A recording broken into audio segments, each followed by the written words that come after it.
তিনটে জিনিস জীবনে করবি না,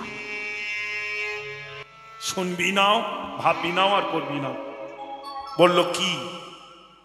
প্রথম হলো জীবনে কোনোদিন কোনো ভক্ত সঙ্গ করবি না।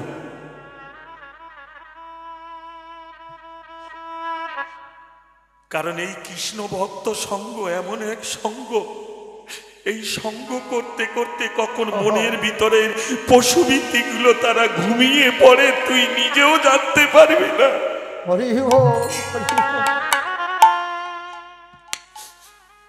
কাম ক্রোধ লোভ মহম্মদ মৎসর্য ষড়রিপু যারা পশুবৃত্তি করে তারা কখন যে ঘুমিয়ে পড়বে তা তুই নিজেও জানবি না।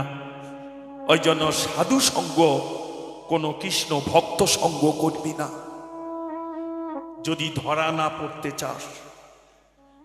কারণ মনের ভিতরে যদি পশুবৃত্তিগুলো জেগে না থাকে তাহলে দস্যুবৃত্তি করতে পারবি না।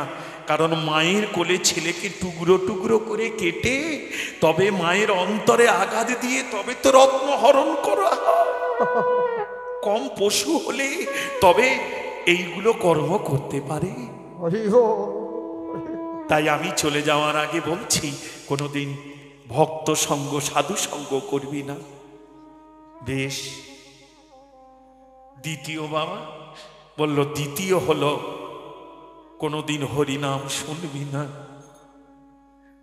ভাগবত কথা হরি কথা শুনবি না। কেন বাবা? বলল সব বুঝিয়া না বোঝে যেও, শুনিতে শুনিতে সেও, কি অদ্ভুত চৈতন্য চরি। কেউ যদি না বোঝে তাতেও দুঃখ নেই, কিন্তু একনিষ্ঠ হয়ে শুনতে হবে। বোঝা দরকার নেই, শোনো, শ্রবণ করো এবং ভিতরে রাখার চেষ্টা করো। যেমন ভান্ডারে কেউ 1 টাকা 2 টাকা করে রাখে, সে যখন রাখে সে কিন্তু ভাবে না এটা কি হবে, কিন্তু রাখতে শুরু করে। যখন পূর্ণ হয়ে যায় তখন কোনো কর্মে সে লেগে যায়। তেমনি হরি কথা যারা এ জীবনে রাখতে পেরেছে মা, ওই যে বললাম না, ধর্ম ধর্ম চিৎকার করি, ধর্ম কিছু নয়, ধরে রাখার নাম ধর্ম।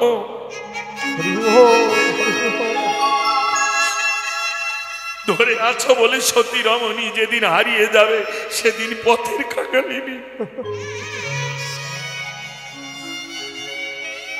সেদিন তুমি কাঁদবে, দেখবে জগৎ চূড়ামণি। অপরাধ নিষ্ঠা মা, আহারে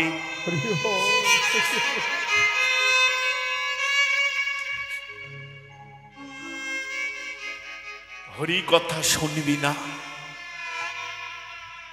কারণ হরি কথা শ্রবণ করলে তোর ভিতরে যে পশুবৃত্তিগুলো আছে এরা আস্তে আস্তে ঘুমিয়ে পড়বে। তবে নেই নেই যে তা নয়, সবার ভিতরে আছে মা। তুমি বলছো বড় সাধু হয়েছে, ওর ভিতরে কাম নেই, কাম আছে। তনু যতদিন আছে কাম তার আছে। ভালো করে মিলিয়ে নাও, কারণ কাম থেকে তনুর সৃষ্টি। পিতৃমাতৃ মিলনে কামের তনু সৃষ্টি হয়। সাধু মহন্ত ভজনের দিক। তবে কি কাম হচ্ছে রজ্জু মতো, রজ্জু মানে দড়ি, মিলিয়ে নাও ভালো করে। আর কোনদিন দেখা হবে কি জানি না। 50 গ্রাম টুন দড়ি, যেটা সরু সুতলি বলে, পাটের দড়ি, সরু সরু বলে না, বেড়া বাঁধায় কাজে লাগান, 50 গ্রাম নেবেন। এই যে আমি 70 কেজি মানুষ, 50 গ্রাম দড়ি দিয়ে আমাকে কষে বাঁধুন তো, দেখবে না আর আমার চলার শক্তি থাকবে না। এই দুটো কর আর দুটো পা ভালো করে বেঁধে ওখান থেকে ডাক, আজ দেবা পারবই না। তাহলে 80 কেজি 70 কেজি মানুষটা 50 গ্রামের দড়ির কাছে বশীভূত হয়ে গেল।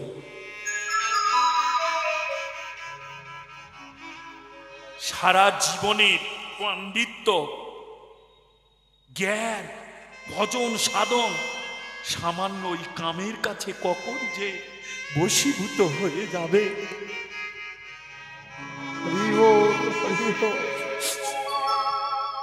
অপরাধ নিস না মা। কাম হচ্ছে রজ্জু, দড়ির মতো, কিন্তু ওই দড়িটা পাকিয়ে ভালো করে মোটা করে নি। পাটের দড়ি পাওয়া যায় মোটা মোটা সব। এবার দড়িটা পেতে দিয়ে এক মাথায় আগুন ধরিয়ে দিত, দড়িটা পুড়তে পুড়তে পুড়তে পুড়তে আরেক মাথায়।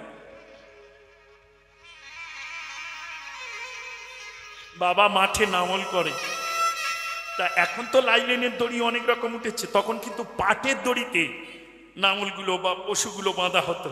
তো এই পাটের দড়িটা ছেলেটা খেলতে খেলতে আগুন ধরে পুড়িয়ে দিয়েছে, কিন্তু লম্বা হয়ে দড়ির মতো আকার পেঁচিয়ে পেঁচিয়ে পড়ে আছে কি ছাই দড়ি। এখন বাবা বাজার থেকে এসে দেখে দড়িটা আগুন ধরে, সঙ্গে সঙ্গে স্ত্রীকে দেখে, এই দেখো এই দেখো, শুনছ এ দড়ি কে পোড়ালো, এ দড়ি কে পোড়ালো, এ আর কোনো কাজে লাগবে? সর্বনাশ হয়ে গেল। বলে এটা দড়ি কি করে বললে? বলে এই দেখো দড়ির আকার নিয়ে পেঁচিয়ে পেঁচিয়ে দড়িটা দড়ির মতোই পড়ে আছে, কিন্তু ওর ক্রিয়া শক্তি, যে শক্তিটা দিয়ে পশুকে বাধ্য বা কামকে বা আমাকে যে বেঁধে রাখত, সেই ক্রিয়া শক্তিটা তার ভিতরে নেই। ঠিক তেমনি মা, প্রত্যেকের দেহে কাম আছে, সদ্গুরু চরণ আশ্রয় করে কৃষ্ণ নামের আগুনটা লাগিয়ে দাও।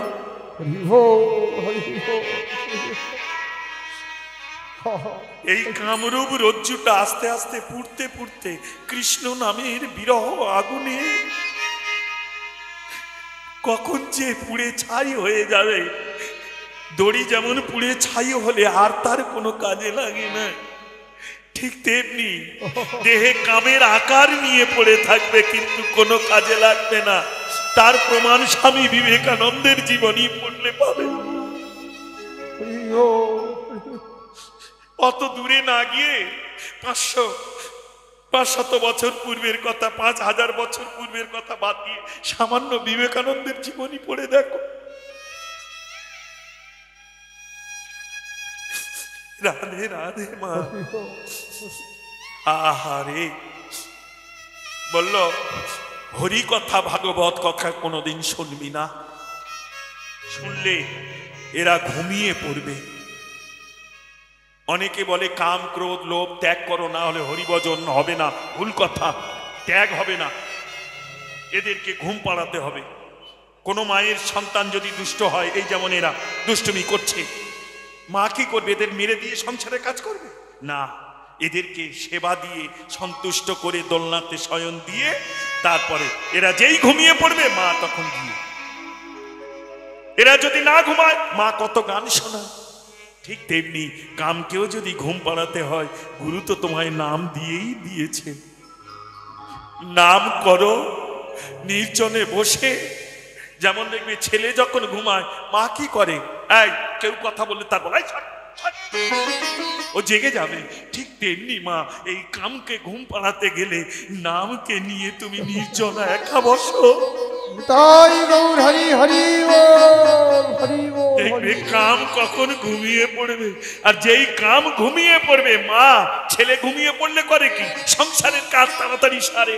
ঠিক তেমনি তুমিও তাই, তোমার জীবনের কর্ম যেটুকু বাকি আছে, কাম যখন ঘুমিয়ে গেছে আর কিছু করো না করো, তুমি সাধুগুরুর সেবা করো, সাধুগুরুর সেবা করো, সাধুগুরুর সেবা করো, তুমি সাধুগুরুর সেবা করো, তুমি সাধুগুরুর সেবা করো, সাধুগুরুর সেবা করো, সাধুগুরুর সেবা করো। কাম যখন ঘুমাইবে, সাধুগুরুর সেবা করো, কাম যখন ঘুমাইবে, নাম রূপ সঙ্গে নয়ে সাধুগুরুর সেবা করো, কাম রূপ সঞ্চালয়ে সাধুগুরুর সেবা করো, সাধুগুরুর সেবা করো, সাধুগুরুর সেবা করো। হরি বল। হরে কৃষ্ণ। সেবা অন্তে কিছু নয়, ওই জন্য সেবা অন্তে এই যে সেবা করলে ঘুমিয়ে পড়েছে না, লোভ লালসা বাসনা কাম ক্রোধ আর কিছু নেই। সাধুগুরু বৈষ্ণবের সেবা করো, সেবা অন্তে শুধু একটাই ভিক্ষা করো, হে পরম বৈষ্ণবগণ, কৃষ্ণ ভক্ত সাধুগুরু বৈষ্ণবগণ, আপনারা কৃপা করে এই আশীর্বাদ করে যান। এই জন্মে তো আমার এই হলো, পরে জন্মে যেন কোনো কৃষ্ণ ভক্তের গর্ভে আমায় জন্ম হয় গো। সেই কৃষ্ণ ভক্ত পিতা মাতার চরণ সেবা করতে করতে সদ্গুরুর কৃপায় যেন আমি জগৎপতি জগৎ পিতা গোবিন্দের চরণ সেবায় চলে যেতে পারি। রাধে রাধে মা। হরে কৃষ্ণ, হরি বল। আহা,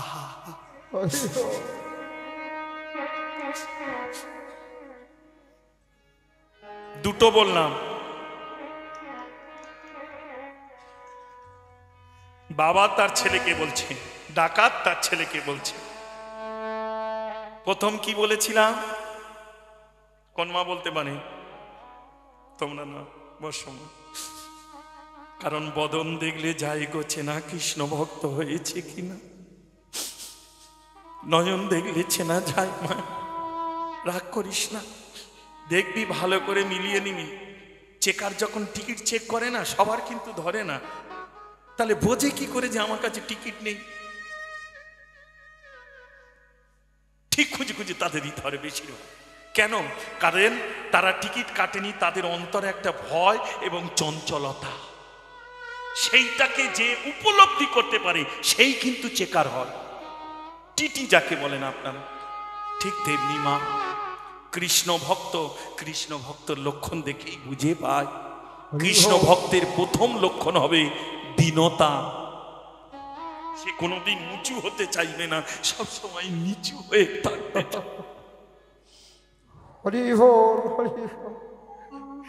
কারণ নিচু হয়ে থাকলে কিছু পাই আর না পাই, ভক্তের পদধূলি তো পাবো।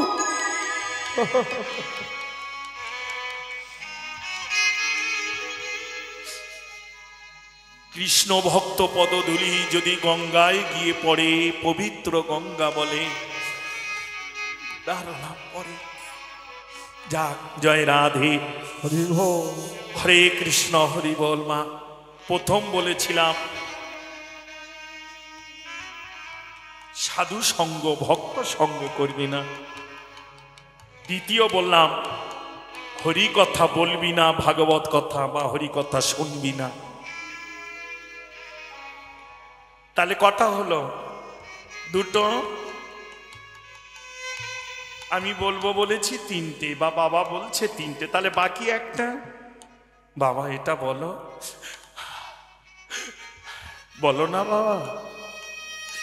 যাওয়ার আগে মহাবিদ্যাটা আমায় দিয়ে যাবে না? তুমি তো বললে চুরি বিদ্যে মহাবিদ্যে যদি না পড়ে ধরা, তাহলে দুটো বিদ্যা দিলে আর একটা।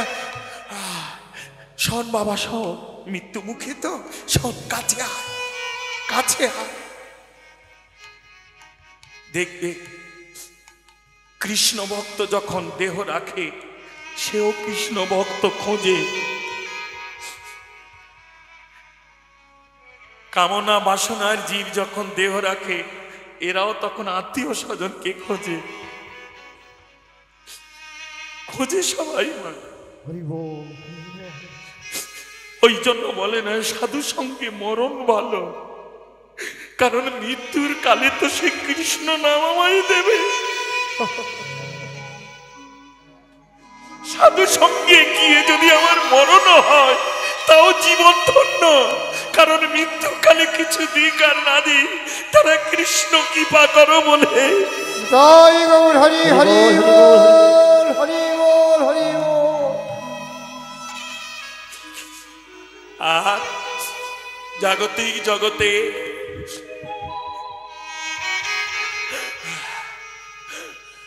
খোকা, আমার নাতনিটা খবর দে, আর সময়। সে জানে আর সময় নেই, সে বলছে না একবার গোবিন্দ মূরতিটা এনে আমায় দেখা।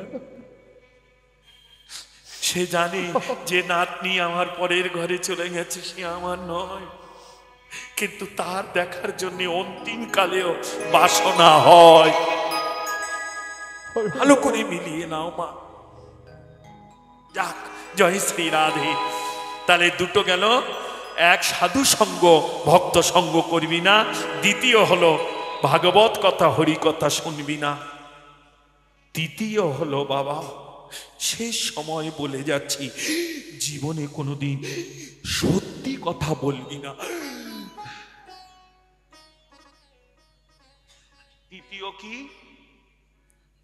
তৃতীয় কি বললাম? জীবনে কোনোদিন সত্যি কথা বলবি না। যারা জীবনে সত্য কথা বলে, সৎ পথে চলে, সাত্বিক আহার করে, সদা নাম রসে ডুবে থাকে, তাদেরকেই তো সাধু বলে। সাধু সবাই হতে পারে, গৃহ ত্যাগ করলেই সাধু আর গৃহে থাকলে সাধু নয়, তা নয় গো, তা নয় মা। যে সদা সত্য কথা বলে, সৎ পথে চলে, সাত্বিক আহার। অনেকে বলে নিরামিষ খাও, নিরামিষ না খেলে, অনেকে বলে, কিন্তু আমি কোন শাস্ত্রে আমিষ নিরামিষ বলে সব পাইনি। এই বাতাসটা হচ্ছে আমিষ নিরামিষ না, এই বাতাসেও জীবাণু আছে। করোনা যখন এসেছিল, বিজ্ঞান তখন প্রমাণ দিয়ে গেছে, মাস্ক পরো, 3 ফুট দূরে থাকো। কেন? তোমার নিঃশ্বাসে যদি করোনার জীবাণু বাইরে আসে, ওকে অ্যাটাক করবে। এখানেই প্রমাণ হয় যে এই বাতাসেও জীবাণু আছে, এটাও আমিষ নিরামিষ নয়। ওই জন্য অনেক যোগী মহর্ষি তপস্বী যারা, তারা বাতাস গ্রহণ পর্যন্ত ত্যাগ করেছিল, ব্রহ্মলোক থেকে বেঁচে থাকত। যাক, জয় শ্রী রাধে। ওটা অনেক ভজনের উপরের দিক, ওসব অনেক উচ্চ মার্গের জায়গা।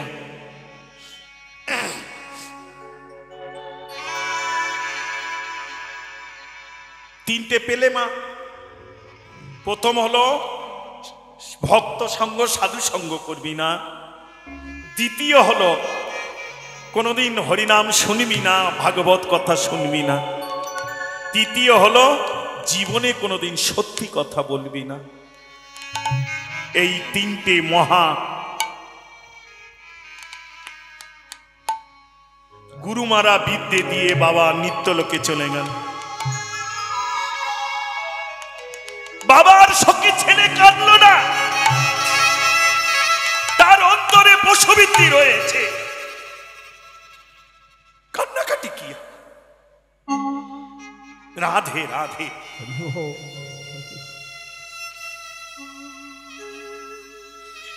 লোকাচারে যা কিছু কর্ম করার করলে, করার পর মাই ছেলে আছে, চিন্তা করছে বাবাও তো মহাবিদ্যে দিয়ে গেছে, আর চুরি বিদ্যেও তো আমি ভালোই, তাই না? ও শিক্ষক নিয়ে তৈরি হয়েছি, আর বাবা আবার মহাবিদ্যা দিয়ে গেছে, একবার ঝালাই করে দেখি কর্মটা করি কি হয়।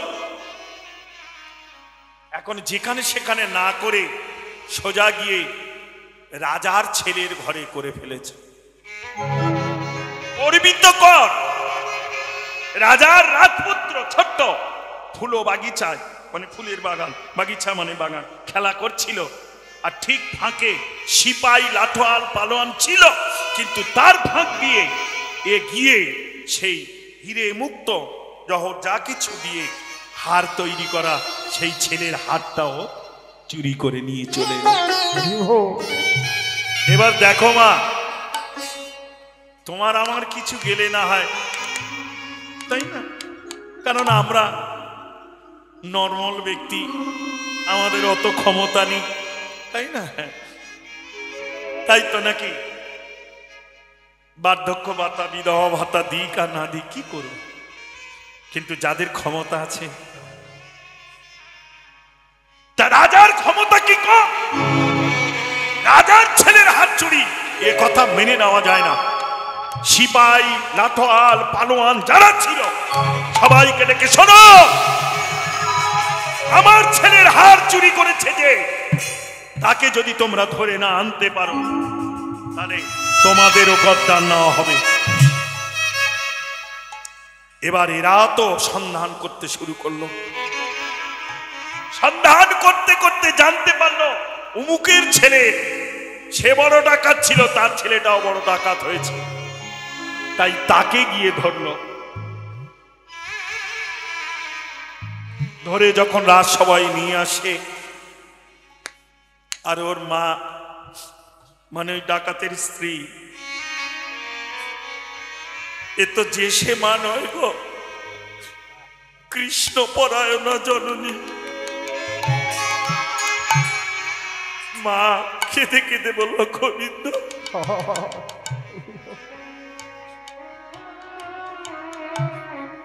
ধরা যখন পড়েছে এবার তুমি ওকে ধরে রেখো। আমি মাটা কি হয়েছে যেন মায়ের ঘরে আর ফিরে না আসে, ওকে রেখে দাও।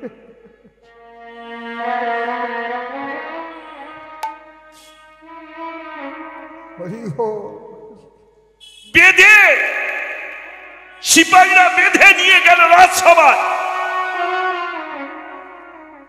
রাজা বলল, শোনো বাবা, রাজা হয় পিতা সম, পুত্র হয় প্রজা। তুমি আমার ছেলের মতো, ভুল সবাই করে। যদি আমার ছেলের হার চুরি করে থাকো তুমি বলে দাও আর দিয়ে দাও। আমি এই রাজসভায় পাত্র মিত্র কটাল সব মন্ত্রীবর্গ যারা আছে, প্রজাবর্গ যারা আছে, সবার সঙ্গে আমি কথা দিচ্ছি, সামনে কথা দিচ্ছি, সেই ওজনে স্বর্ণ তোমাকে দেব, আর তোমার কোনো দণ্ড দেব না।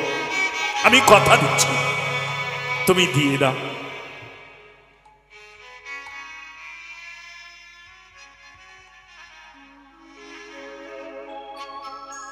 তৃতীয় মহাবিদ্যা কি দিয়েছিল বাবা?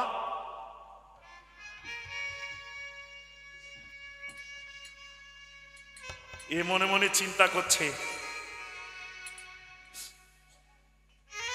বাবা আমার মহাবিদ্যা দিয়ে গেছে, যাই করি না কেন আমি। রাজা যত অনুনয় বিনয় করে, এমনকি রাজ সিংহাসন ত্যাগ করে তার কাছে সে করজোড়ে, সত্য কথা বল বাবা, হতে পারে। কারণ অজ্ঞানে যদি কেউ পাপ করে জ্ঞানে খণ্ডন হয়, জ্ঞানে যদি কেউ পাপ করে তীর্থে খণ্ডন হয়, তীর্থে যদি কেউ পারে পাপ করে এক জন্ম কেন কোটি জন্মেও নয়। এই যে তোমরা এটা ভাবছো বাহির পোয়া নাকি নাম আছে, যাই হোক এটা কালকের হবে, কিন্তু এইটুকু যতক্ষণ আছো, সাধুগুরু বৈষ্ণব যতক্ষণ আছে, এটা নব বৃন্দাবন। এর মধ্যে রাধা কৃষ্ণ কি রূপে যে লীলা করছে তা দেখার আমাদের এখনো হয়নি নয়ন। তিনি লীলা করছেন বলে আমরা তার চরণ স্মরণ নিয়ে এখনো করে আছি।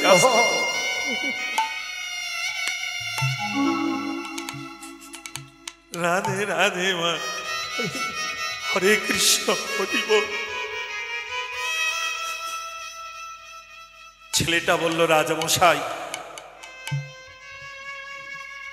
আমি এই রাজসভায় সকলার সামনে প্রতিজ্ঞা করে বলছি, আমার বাবার দিব্যি, আমার মার দিব্যি, আমার বংশের পুরুষের দিব্যি, আমি চুরি করিনি। কোন পক্ষ নিল? পিতৃপক্ষ। বাবা যে চোর ডাকাত বলে দিয়েছিল, জীবনে সত্যি কথা বলবি না। রাধে রাধে রাধে রাধে, সত্যি বলল না। রাজা বারবার অনুনয় বিনয় করতে করতে বার ক্রোধান্বিত হলো। শোনো, পিতার আদর দেখেছ, পিতার স্নেহ দেখেছ, কিন্তু পিতার শাসন দেখনি। আমি রাজা, এবার আমার শাসন তুমি দেখবে। প্রহরীদের একে নিয়ে যাও, দুটি কর এমনি করে বেঁধে কারাগারে নিক্ষেপ করো। 7 দিন পরে একে শুলে চড়াইয়ে মারা হবে। শলাঘাতে একে প্রাণদণ্ড দেওয়া হবে। যাও, নিয়ে যাও। প্রহরীদার এসে বাঁধলেন, দুটি কর এমনি করে বেঁধেছে, বেঁধে টানতে টানতে নিয়ে চললেন। তখনকার দিনের কারাগারগুলো মা একটু গঙ্গার কোলে হতো।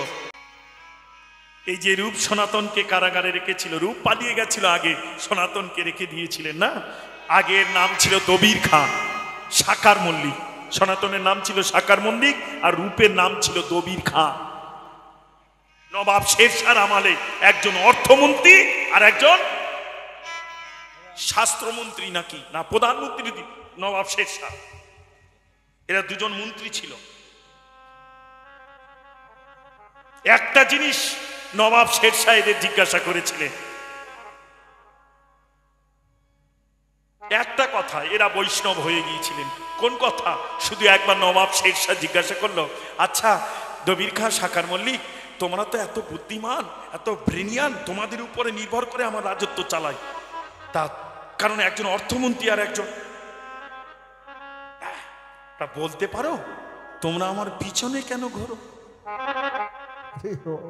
নবাব শেরশাহর কথা শুনি এই দুই মন্ত্রী মৃদু মৃদু হেসে বললেন, কি বলেন নবাব শাহ, আপনি কি এইটুকু জানেন না? বললে কোনটুকু?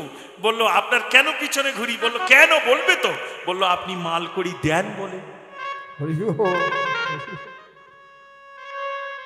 আপনি পয়সা করি দেন বলে আপনার পিছনে ঘুরি, আপনি মাইনে দেন, এত কিছু দিচ্ছেন, কেন ঘুরবো না?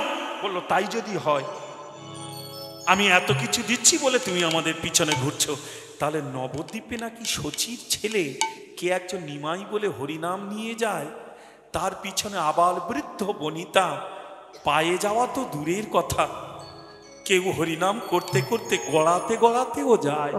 বলতে পারো নিমাই তাদের কি দেয়? কত অর্থ দিয়ে তাদের রেখে দিয়েছে, তাই নিমাইয়ের পিছনে পিছনে এমন করে ঘোরে। দুই মন্ত্রী বলল, রাজামশাই তবে দেখে আসি। সেই যে এলো, নাম পেল, একজন ফিরে গিয়ে জানাতে গেল সনাতন, কিন্তু রূপ আর জানাতে গেল না, সোজা চললেন শ্রী বৃন্দাবন। চলে শ্রী বৃন্দাবন, সোজা চলে শ্রী বৃন্দাবন, সোজা সোজা চললেন শ্রী বৃন্দাবন। আমার মহাপ্রভুর আজ্ঞা পেয়ে সোজা চলে শ্রী বৃন্দাবন, মহাপ্রভুর আজ্ঞা পেয়ে সোজা চলেন বৃন্দাবন।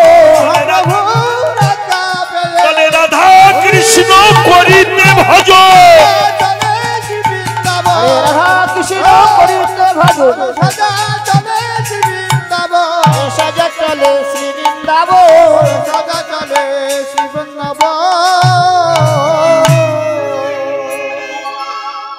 হরি বল, হরি হরে বল। কৃষ্ণ। 6 জন গোস্বামী, তাই না?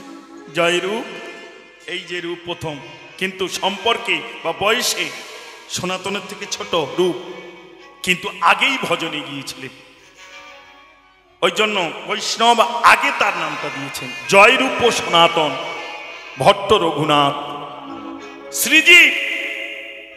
এরা 3 ভাই ছিল সনাতনের। এই রামদাসের ছেলে হচ্ছে শ্রীজীব গোস্বামী, সম্পর্কে ভাইপো। এই অনেক ভজন কথা মা, তাই না? জয়রূপ সনাতন ভট্ট রঘুনাথ শ্রীজীব গোপাল ভট্ট দাস রঘুনাথ, এই 6 গোসাই জবে ব্রজে কইলেন বাস, যাহা হইতে নিত্যলীলা রাধা কৃষ্ণের নিত্যলীলা জগতে হইল হইল প্রকাশ। হরে কৃষ্ণ মা, আজ যে আমরা এখানে এসেছি, এই যে আমিও এসেছি, এগুলো বৈষ্ণবের কৃপা, আমার তোমার কৃপা নয় মা। যদি বলো বাবা কি করে বলছিস? আমরা এত টাকা তোকে দিয়ে এত আগে থেকে বলে, মা তোমাদের কথা দেওয়ার আগে আর একজনের কাছে আমি কথা দিয়ে এসেছি গো। তাই সে যখন ডাকবে, এ জগতে কারো সাধ্য নেই কেউ কাউকে আর দেখার ক্ষমতা থাকবে। হরি বল যতটুকু আছি জানবে সাধুগুরু বৈষ্ণবের কি পায়। এই যে কৃষ্ণ কথা, হরি কথা সাধন, এই সর্বস্বামীর ভজন বাবা, তারা যদি কৃপা না করে যেত, এই কলির কামন্দ জ্ঞানন্দ অত্যাচারী ব্যাধিচারী দুরাচারী এত সহজে পেত না। রাধে রাধে, হরি বল তাই না? যাক, বেঁধেছে, টানতে টানতে নিয়ে যাচ্ছে। আহা, সনাতন ফিরে এসেছিলেন কারাগারে। কারণ রাজত্ব চলে তো বুদ্ধিমানদের যোগ্যতায় গো। শুধু রাজা ভালো হলে হবে না, যদি পাশে বুদ্ধিমান জীব না থাকে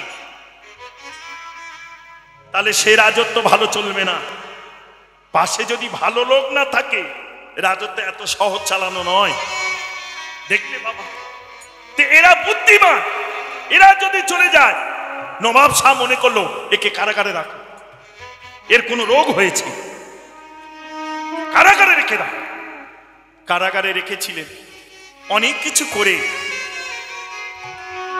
যতটুকু সম্পত্তি ছিল ওই কারারক্ষীর কাছে দিয়ে দ্বার খুলে তা বলেছিল, আপনি চলে গেলে রাজামশাই যখন আমার নবাব শের শাহ আমায় যখন বধ করবে আমি কি উত্তর দেব? বলবি একটাই কথা, কি বলবি? এই কারাগারে বন্দী ছিল, কিন্তু নাম করতে করতে ওই গঙ্গার জলে ঝাঁপ দিয়ে ওই যে চলে গেল। আর ও ঠিক তখনকার দিনে কারাগারগুলো এমনি গঙ্গার কিনারায় হতো মা। যাক,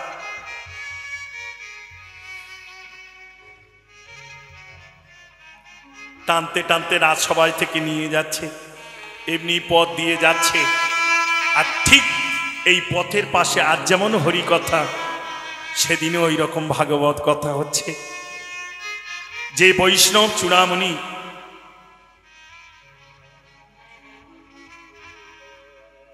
সুখদেব গোস্বামীর আসনে বসে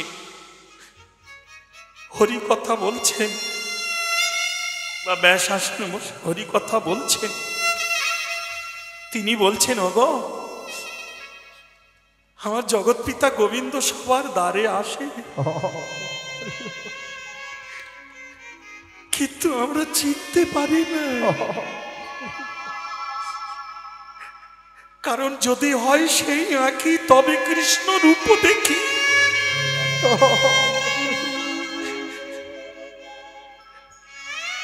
আমাদের সেই নয়ন না হলে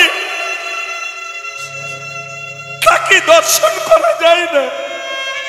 হরি বল প্রেম ভক্তির নয়ন যদি না হয়,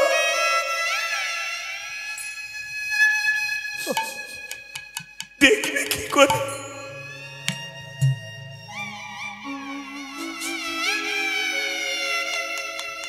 ভাগবত পাঠক বৈষ্ণব চূড়ামণি বলছে, শোনো, কখন কোন রূপে গোবিন্দ কার দ্বারে এসে দাঁড়ায় আমরা কেউ জানি না। বলি কি জানতো? সামান্য ওইটুকু বেটে বামন, যার ত্রিপাদ ভূমিতে স্বর্গমর্ত পাতাল, দুই পদ, এক পদ আর এক পদ, এক পদ বাকি রইল, দেবে কোথায়? বললো, তোমার যদি পদ থাকে আমার জায়গাও আছে। কই? বার করলেন মনি ঋষি মহর্ষি, যা জানতো না, যুগ যুগ তপস্যা করে যার সন্ধান পাইনি, বলি পেয়েছিলেন। ওই জন্য বলল, মা বংশ, কৃষ্ণ ভক্ত গর্ভে জন্ম হলে কেন হবে না? এই বলি হচ্ছে প্রহ্লাদের নাতি, হিরণ্যকশিপুরের ছেলে প্রহ্লাদ, যার ভক্তি রসে ভগবান নরসিংহ মূরতি ধারণ করেছিলেন, তার নাতি হচ্ছে এই বলি। তাহলে বংশটা দেখো, কৃষ্ণ ভজন। হরি বল। আগেকার দিনে একটু আধটু বাপ মারা ঠাকুমারা বংশ দেখতো, এখন তো আর দেখে না। হ্যালো আর গেল, তাই না মা? রাগ করিস না রে, তখনকার দিনে একটু দেখতো। এই বাড়ির এই বংশের মেয়ে আমার ওই বাড়িটার সংসারটাকে বংশটাকে অনেকে বলে না, শোনো বৌমা, তুমি ভেবো না যে তুমি একা, তুমি এই নস্কর বংশের বড় বউ। সে কি, হ্যাঁ আমাদের কত বড় বংশ দেখো, বলে না। কিন্তু এ জানে আমি আর স্বামী, স্বামী আর আমি, আর তো কারো চিনি না, টিকবে কতক্ষণ? হরি বল। হ্যাঁ, রইল তোর বংশ, তাই না? হাত ধরে নিয়ে চললো, তুমি জোগাড়ে খাটবে, আমি ঝি খাটবো, দুজনে করে খাবো, চিন্তার কে তো। যা, রাধে রাধে, হরে কৃষ্ণ, হরি বল, হরি বল। যা, হরে কৃষ্ণ। আহা,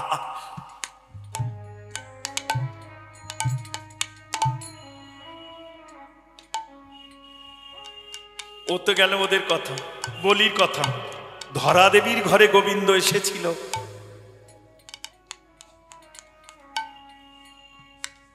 বাম পয়ধর বিক্রয় করে তার ওজনের তন্নু নেলে অতিথিকে নারায়ণ জ্ঞানে সেবা করে জগৎপতিকে পুত্র রূপে কোলে লাভ করেছিলেন। আমরা কোনোদিন ভাবি কেউ যদি দ্বারে কৃষ্ণ নাম নিয়ে আসে, মনে হয় না এও হলেও হতে পারে।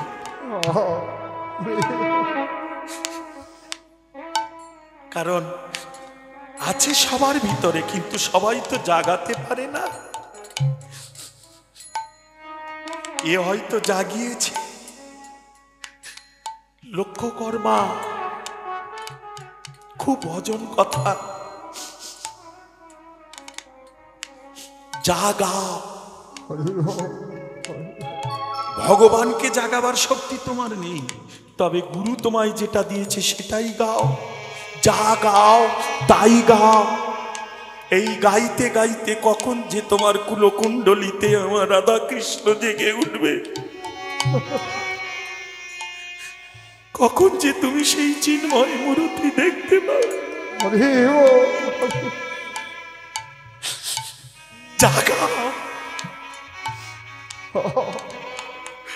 নির্জনে বসে বসে জাগাও।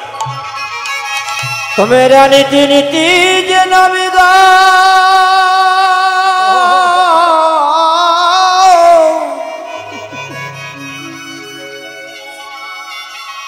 গুরু চরণ হিয়ায় ধরে, হরি বল। তোমরা সেই নামে নীতি নীতি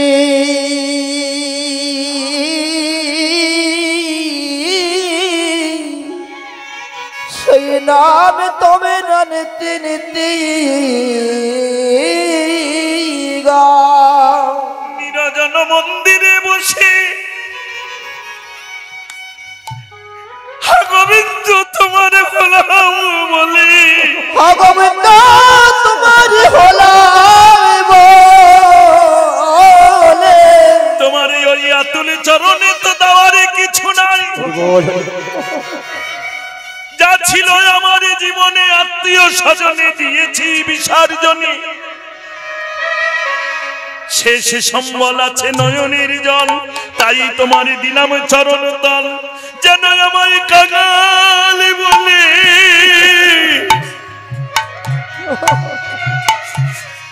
ফেলে দিও না। কাঙাল বলে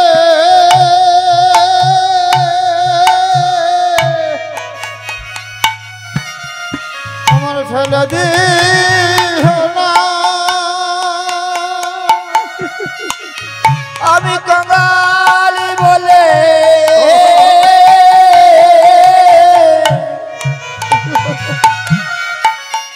ফেলে দিও না।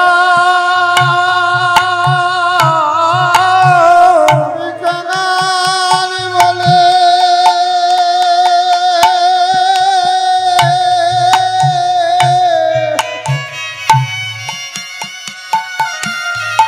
আমার ফেলে দিও না। তোমার মতো আপন নাই আমার, আর একজন বলে ফেলে দিও না। তোমার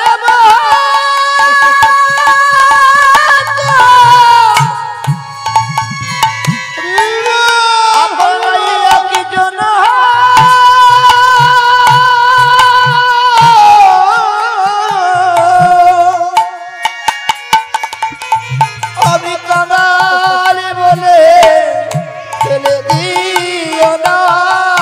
আমার যা আছে তোমায় দিলাম হরি, বলে ফেলে দিও না। দয়াছে তোমার দিলাম হরি। আমি সার পরিহাম ওই চরণ তরি, সারে করিলাম চরণ তরি,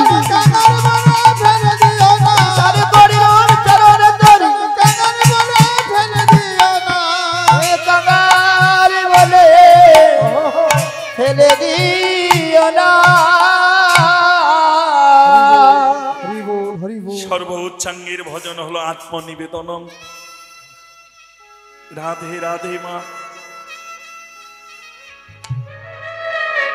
তালবে সব সব একদিন না একদিন হতে হবে, তাই না? তালবে সব সব মানে মৃতদেহ, তালবে সব সব সবাইকে একদিন হতে হবে। তাহলে তালবে সব সব হওয়ার আগে দন্তে সব সব শুধু ধরে রাখার চেষ্টা কেন করছো? দন্তে সব সব মানে আমার আমার, তাই না? দেখবে যারা বাংলা অনার্স করছে, ব্যাকরণ নিয়ে অধ্যয়ন করছেন, দেখবেন সব সব জায়গায় লাগে না। বিষয় বানান লিখতে গেলে তালবেশ স দন্তের স দিলে হবে না, পেট কাটা মধ্যাহ্ন শয় দিয়ে লিখতে হবে বিষয়।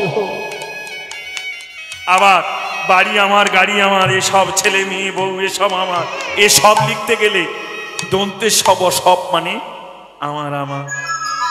আবার যখন মারা যাবে বৈষ্ণব যখন বলে ওই দেখ সব দেহ যাচ্ছে, তখন দন্তের সব সব লিখলে ভুল হয়ে যাবে। তালবে সব সব মানে মৃতদেহ। আছে তো তিনটে সব, কিন্তু তাৎপর্য কোথায় দেখলে?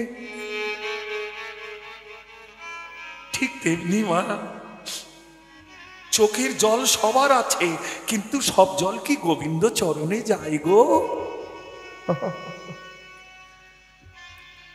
তাই যদি হতো, জগতে এত জল থাকতে গঙ্গা জলের প্রয়োজন কি ছিল? শাস্ত্রে বলে গেলেন একমাত্র গোবিন্দ চরণে সেই অশ্রু নিবেদন হয় যেটার নাম হলো প্রেম অশ্রু। অনুরাগ ভক্তি না হলে প্রেম আসবে না। এই প্রেম বড় সূক্ষ্ম বস্তু।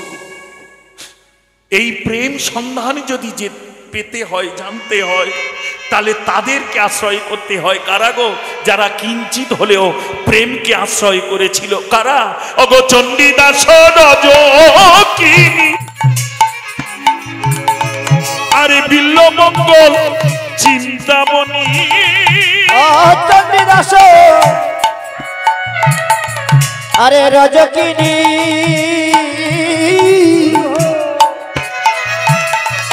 আরে বিল্লমঙ্গল চিন্তামণি, অগো চণ্ডীদাস রজকিনী, আরে বিল্লমঙ্গল চিন্তামণি, আরে ও চণ্ডীদাস রজকিনী,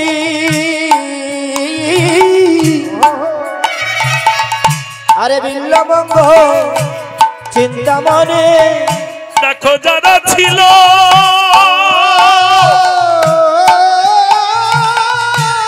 প্রেমের শিরোমণি গো,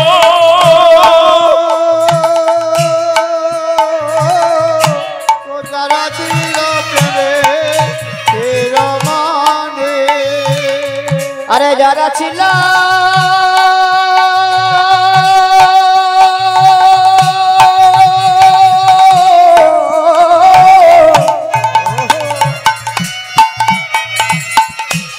প্রেমের শির মণিগ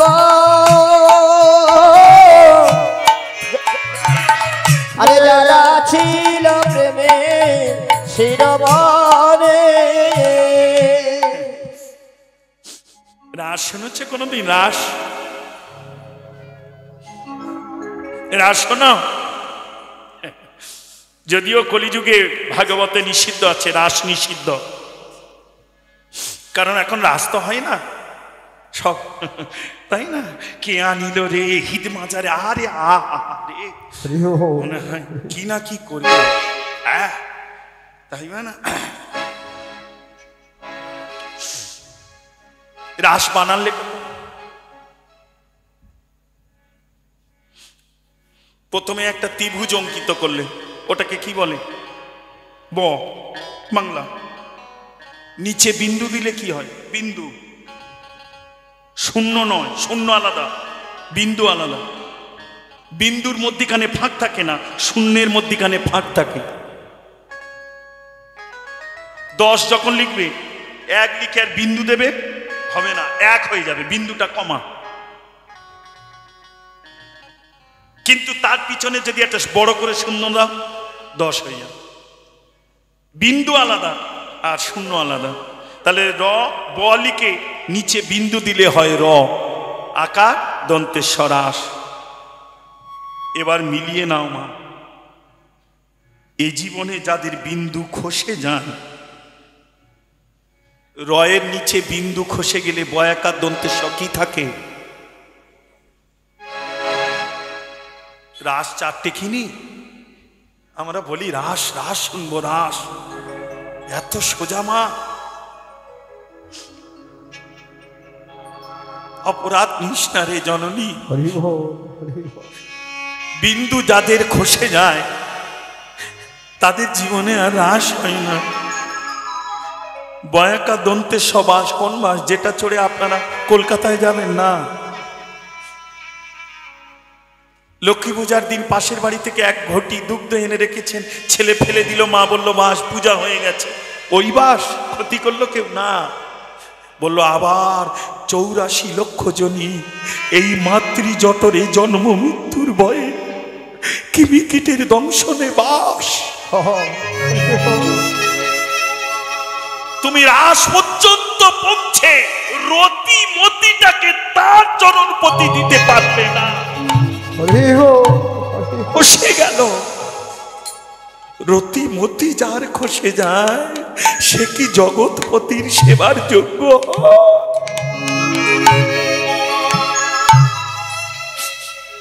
এগুলো কাম গায়ত্রী, কাম বীজ না থাকলে আরো গভীরে বলতাম মা, কিন্তু সব জায়গায় এসব কথা বলা যায় না। এগুলো আমরা মঠ মন্দিরে বিশেষ করে আস্বাদন করি। কারণ কি জানিস? রাগ করিস নি মা, বাজারে যেমন কলা কেউ ছাড়িয়ে বিক্রয় করে না, তেমনি হরি কথা ছাড়িয়ে দেওয়া যাবে না। অপরাধ নিস না মা, কিছু কিছু গুরু চরণে বসে ছাড়িয়ে ছাড়িয়ে আস্বাদন করতে হবে। আর সেই রাসকে নিয়ে আমরা কত কিছু মা, রাধারানীকে নিয়েছিলে মহামূর্খ তারা, যারা বলেন রাধে মেয়ে ছেলে, মূর্খ। মিলিয়ে নাও, ওপর থেকে জল নিচের দিকে নামলে তারে বলে ধারা। বাঁধ দিলে যত উঁচু করে বাঁধ দেবে তত জল উপরের দিকে ঠেলে উঠবে। ফারাক্কার বাঁধ আছে, তাই না? আপনাদের এই সব কত ড্যাম আছে, কে গো জলকে বেঁধে বেঁধে রেখে উপরের দিকে তুলে ধরে রেখেছে, তাই না? নিচের দিকে নেমে গেলে ধারা। এবার ধারা বানান কি? ধয়াকারে ধার, রয়াকারে রা। নিচের দিকে বাঁধ দাও, আস্তে আস্তে উপর দিকে উঠবে। তাহলে নিচের দিকে যেটা নাম ছিল ধারা, এবার উল্টে লেখো, কারণ উপরের দিকে উঠছে, উল্টে লিখলে কি পাবো? তাহলে রাধাকে ব্রহ্ম হতে নিম্নগামী তারে বলে কাম। আমরা সবাই নিম্ন বীজের সন্তান।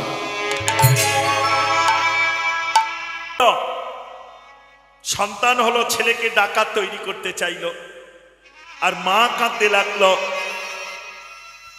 ওগো জগৎপতি গোবিন্দ, আমার ছেলেটা কি কোনোদিনও তোমার চরণ আশ্রয় পাবে না, কোনোদিনও পাবে না। তুমি কি কৃপা করবে না? কারণ তোমার এক নাম যে কৃপাময়। আমি যে অভাগিনী কাঙালিনী, আমার কি সাধ্য আছে? তুমি যদি কৃপা করো।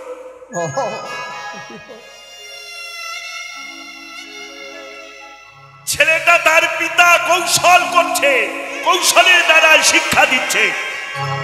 যেমন দেখবে ডাক্তারের ছেলে হলে কি করে, ডাক্তার চেষ্টা করে তাকে ডাক্তারি কোর্স বা আর ভালো কিছু, তাই না? রাধে রাধে মা। এখন ডাক্তার সে তো তার নিজে চেষ্টা করবে, তাহলে ডাকাত সেও তার কৌশলটা শেখাচ্ছে কি করে করতে হয়। বাবা শিখতে শিখতে ভালোই বড় ডাকাত হয়ে উঠল। বাবা যেখানে যায় সঙ্গে নিয়ে যায়, ডাকাতি শেখায়, সব ভালো। একদিন বাবার সময় হয়ে এলো। কোন সময়? এই সময় নয়, এই সময়, তাই না? আমরা সব কিছু ভাবি, ছেলের জন্য ভাবি, নাতির জন্য ভাবি, গাড়ির জন্য ভাবি, বাড়ির জন্য ভাবি, তাই না? কিন্তু সময়ে যাওয়ার সময় তো ভাবি না। ওই জন্য শাস্ত্রে আছে, মৃত্যু আশ্বাস জারি জাগে, অমৃতের লালসা তারি জাগে। যতদিন জীব ভাবে আমি মরবো না, আত্ম অহংকারে মত্ত হয়ে ঘুরে বেড়ায়, কিন্তু যখন মনে পড়ে যায় জন্মালে মরিতে হবে, অমর কে কথা কবে, চিরস্থির কবে নিরায়ের জীবন নদে, এসেছি ভাবে আমায় যে যেতে হবে। মহারাজ পরীক্ষিতের মতো সেও অমৃতের লালসায় সাধুগুরু বৈষ্ণব সঙ্গ খোঁজে। রাধে রাধে মা। সবাই বোঝে না গো, যারা বোঝে তারাই খোঁজে মা, সবাই বুঝবে না। হরি বল। আহা হা হা।